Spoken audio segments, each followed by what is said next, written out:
इस वक्त जम्मू कश्मीर का जो यूथ है वो डिसअपॉइंटेड है, हताश है और उसे समझ नहीं आ रहा कि वो किस दिशा की तरफ बढ़ेगा या बढ़ रहा है। क्या दशा और दिशा उनको दी जा सकती है या अब तक हुकूमत की तरफ से कदम उठाए गए हैं? इस पे चैम्बर जो प्रेसिडेंट हैं अरुण गुप्ता जी से बात करेंगे। अरुण जी, वादे और दावे तो बहुत ज़्यादा है, क्या ज़मीनी हकीकत में युवाओं के लिए कुछ है उम्मीद? आज की जो स्थिति है मैं उसको देखूं, आने वाले दिनों में बहुत सारी चीज़ें जो है वो चेंज होंगी, लेकिन आज की जो हम पोजीशन को देखें तो आज युवाओं के लिए कुछ नहीं है। आने वाले दिनों में जिस तरह से गवर्नमेंट जो है वो दावे कर रही है, जैसे हम लोग ये सोच रहे थे, हमारी तरफ से एक सोच बनती है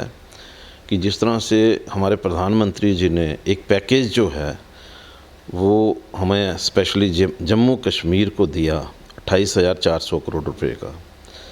अभी की दावा ये किया जा रहा है कि भाई 44,000 करोड़ रुपए के इन्वेस्टमेंट जो है वो जम्मू कश्मीर में आ रही है।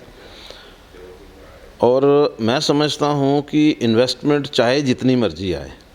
लेकिन जम्मू के यूथ के लिए हम लोग जो हैं वो क्या कर रहे हैं इसके बारे में चिंतन करने की ज़रूरत है, डिबेट करने की ज़रूरत है। क्योंकि हमेशा यही रहा कि भाई जो लोकल हैं, आज की डेट में मैं महसूस करता हूँ कि जो लोकल हैं उनके लिए कुछ न कुछ स्पेस जो है वो गवर्नमेंट को छोड़नी चाहिए। अगर हम लोग जो हैं इन्वेस्टमेंट की बात कर रहे हैं, बहुत अच्छी बात है, उससे हो सकता है कि आने वाले दिनों में जब इन्वेस्टमेंट जहाँ पे आएगी, जहाँ पर इंडस्ट्रीज़ लगेंगी, उसके बाद बहुत सारे जो हमारे इंजीनियर्स हैं, जो हमारे लेबर क्लास के लोग हैं, उनको यहाँ पर काम करने का मौका मिलेगा। लेकिन मैं समझता हूँ कि जहाँ पर जो खुद इंडस्ट्री लगाना चाहते हैं, जो एमएसएमई में जाना चाहते हैं, उनके लिए हम लोग क्या प्रोग्राम लेकर के चल रहे हैं, उन लोगों को क्या हम लोग कहीं कहीं गाइड कर रहे हैं, उन लोगों के लिए हम लोग कोई क्या प्रोग्राम कर रहे हैं, मुझे लगता है कि उसमें कहीं ना कहीं कमी है। बहुत ज़रूरत है कि हम लोग जो हैं, लोकल लोग जो हैं, जो एजुकेटेड लोग हैं, जिन्होंने पोस्ट ग्रेजुएशन की है, जिन लोगों ने इंजीनियरिंग की है, वो लोग जो हैं एक सेल्फ हेल्प ग्रुप जो है वो बनाएं। और जहाँ फिर मैं ये कहूँगा कि भाई वो खुद के लिए कोई इंडस्ट्री जो है उसके बारे में विचार करें। सर, मैं इसी सवाल पे आने वाला था। आपने इन्वेस्टमेंट की बात की कि ऐसे जो है वादे तो हैं कि इन्वेस्टमेंट आएगी, लेकिन आपने एग्जांपल देखी, मिसाल देखी जम्मू में, यहाँ पे कई युवाओं ने खुद से जो है इन्वेस्टमेंट किया, एक इनिशिएटिव लिया, चाहे वो यहाँ पे मैड ग्लैड था, आई लव जम्मू था, उस तरह की जो कोशिशें की, उनको बंद करवा दिया गया और ये भी नहीं बताया गया कि उनका जो है पीछे क्या कारण था, क्या रीज़न था। तो एक तरफ तो सरकार जो है वो बाहर से इन्वेस्टमेंट लाने की बात करती है, लेकिन यहाँ के युवाओं को ही जो है दबा दिया जाता है। मैंने पहले ही आपको कहा कि बहुत सारी चीज़ों की ज़रूरत है, काफ़ी डिबेट्स की ज़रूरत है। यहाँ युवा जो हैं वो किस तरह का बिज़नेस कर सकते हैं, किस तरह से अपना जॉब कर सकते हैं, तो उन सारी चीज़ों के लिए एक डिबेट की ज़रूरत है। तो कहीं ना कहीं आज की डेट में मिसिंग है। आने वाले दिनों में जिस तरह से हमें बताया जा रहा है, हम लोग पढ़ते रहते हैं कि भाई इन्वेस्टमेंट आ रही है, रियल एस्टेट यहाँ पर आ रही है, और यहाँ पर हेल्थ सेक्टर के जो जिस तरह का अभी पिछले दिनों में एक प्रोग्राम था और उसमें एमओयू जो है वो साइन किए गए अपोलो हॉस्पिटल के साथ, जहाँ मेदांता हॉस्पिटल के साथ, जहाँ मतलब और भी बहुत सारी चेन्स जो हैं वो यहाँ पर आ रही हैं। आने वाले दिनों में बहुत सारी चीज़ें चेंज होंगी। लेकिन लोकल यूथ को मोटिवेट करने के लिए, प्रोत्साहित करने के लिए क्यों कोशिश नहीं होती है? बाहर से इन्वेस्टमेंट तो ठीक है, वो जब आएगी तब आएगी, लेकिन लोकल जो लोग, जो यूथ इनिशिएटिव लेता है, आज वही जो इलाके में अगर जाओ तो रात के वक्त जो लाइटें वहाँ पे उन्होंने लगाई थी या बाकी जो सामान लगाया था, एकदम से ऐसा लगता है वीरानी छा गई है। बिल्कुल सही बात आपने कही। मैं पहले ही इस बात को लेकर के चिंतित हूँ कि हमारे जो जम्मू के यूथ हैं, जम्मू का जो बिज़नेस कम्युनिटी के लोग हैं, या जम्मू के जो पढ़े लिखे युवा हैं, उनके लिए गवर्नमेंट क्या सोच रही है, उसके बारे में चिंतन करने की ज़रूरत है, उसके बारे में डिबेट करने की ज़रूरत है। वो कहीं ना कहीं मिसिंग है। उसके बारे में अभी तक चिंता नहीं की जा रही है। अभी की वही सर, एक तरफ तो आपने कहा चिंता नहीं की गई है, दूसरी तरफ एंटी इंक्रोचमेंट ड्राइव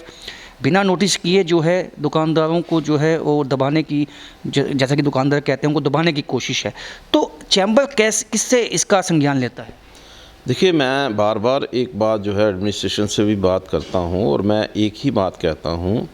कि इस कोविड के टाइम में जब हमारी चिंता जो है वो इस बात की है कि किस तरह से लोग जो हैं वो सेफ़ रह सकें, उनके परिवार सेफ़ रह सकें, और एक बात जो है बार बार जो है एक चिंतन होता है, जैसे कि हमारे प्रधानमंत्री अनाउंस करते हैं कि भाई अपने आप को सेफ़ करने के लिए आपको SOP जो है उसको फॉलो करना है। जब इस तरह का एटीट्यूड जो है जो हमारा एडमिनिस्ट्रेशन का है कि हम किस तरह से सेफ़ रह सकें उसके बारे में चिंतन करना है, ऐसे समय में जो डिपार्टमेंट हैं, कोई भी डिपार्टमेंट होगा, मैं ये कहूँगा कि उन लोगों को भी at least for the time being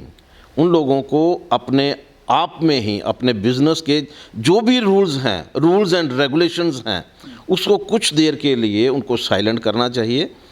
आने वाले दिनों में बहुत सारा टाइम उनको मिलेगा अपने एक्ट्स को लेकर के, अपने जो उनके डिपार्टमेंट के जो लॉज हैं उनको लेकर के। लेकिन इस कोविड के टाइम में जब गवर्नमेंट जो है ये सोचती है कि भाई लोग कैसे सेफ़ हों, और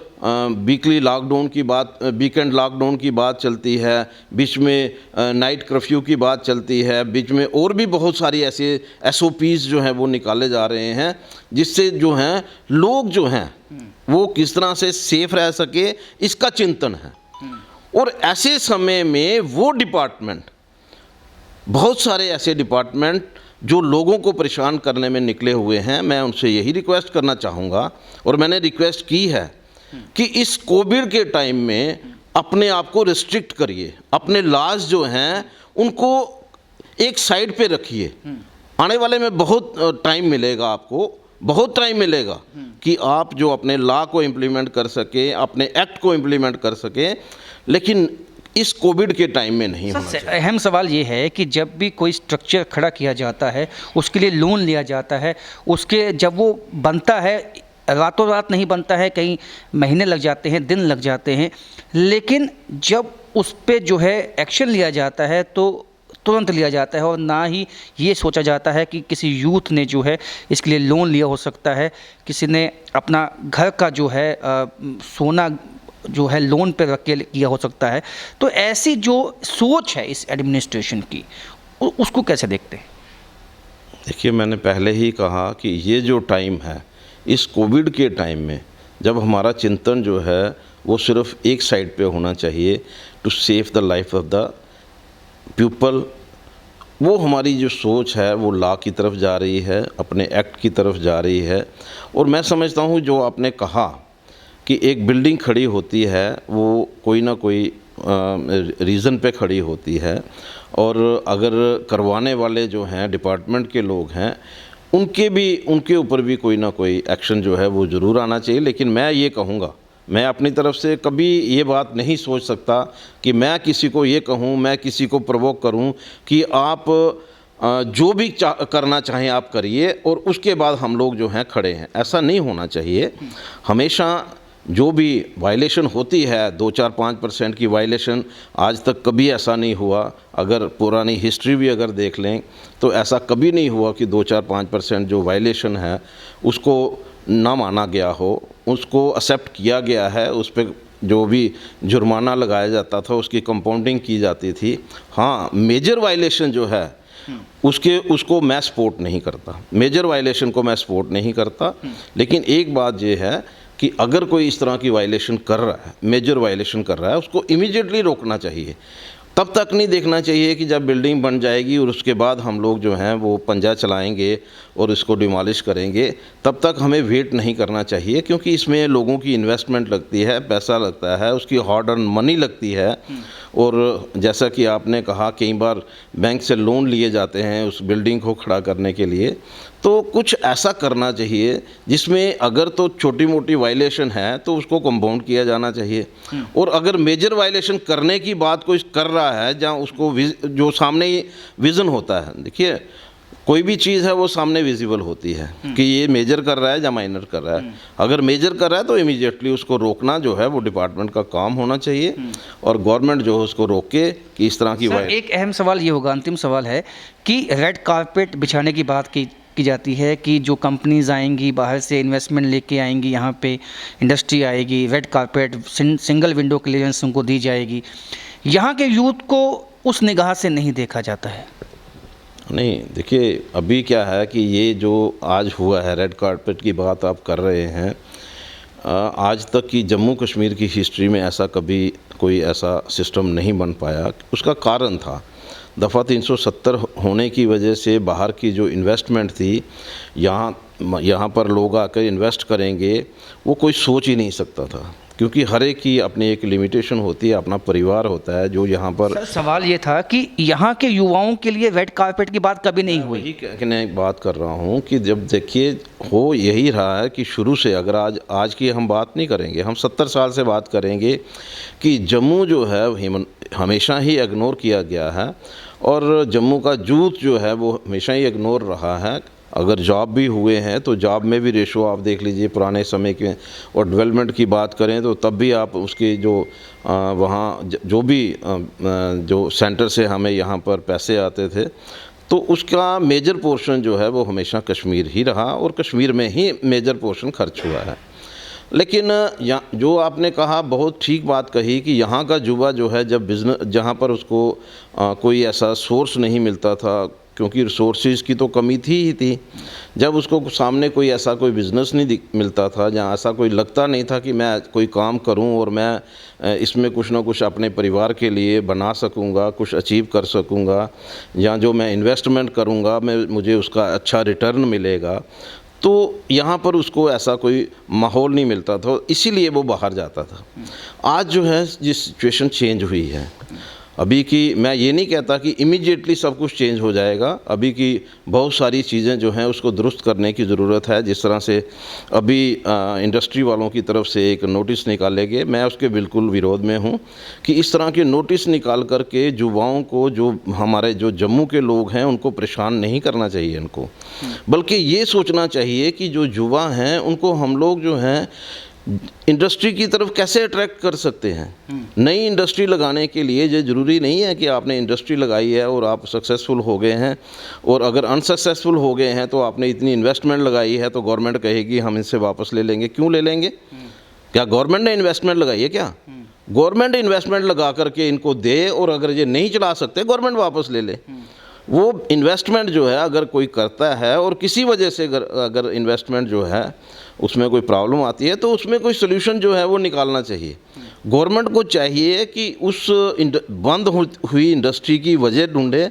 और अगर उसके साथ बैठ करके और कोई ऐसा नई चीज़ जो है, जैसे हम लोग जो हैं बाहर की कंपनियों से तो MOU साइन करते हैं, इन युवाओं के साथ भी हम कोई एग्रीमेंट कर सकते हैं कि आप चलाइए, इन्वेस्टमेंट जो है वो गवर्नमेंट की तरफ से होगी और हम लोग जो हैं आपका शेयर जो है वो हमारा ये रहेगा, आपका ये रहेगा, आप इसको एकदम से चलाइए। वो होना चाहिए। कुछ ऐसी चीज़ें होनी चाहिए जो बंद पड़ी इंडस्ट्रीज़ हैं वो किस तरह से चल सकें, उसके बारे में हमारा चिंतन होना चाहिए,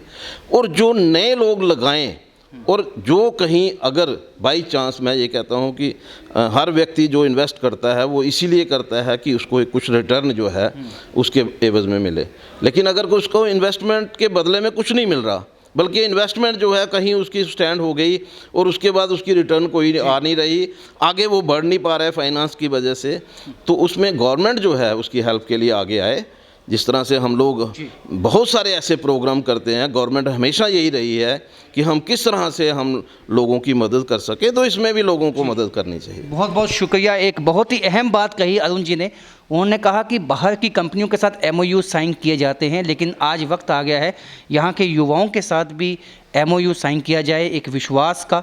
कि जो हुकूमत है उनके साथ खड़ी है, उनके लिए खड़ी है, और जो है उनको सपोर्ट किया जाए, लेकिन अभी तक ऐसा देखने को नहीं मिला। तो फिलहाल मेरे साथ इतना ही। देखते रहिए अर्ली टाइम न्यूज़।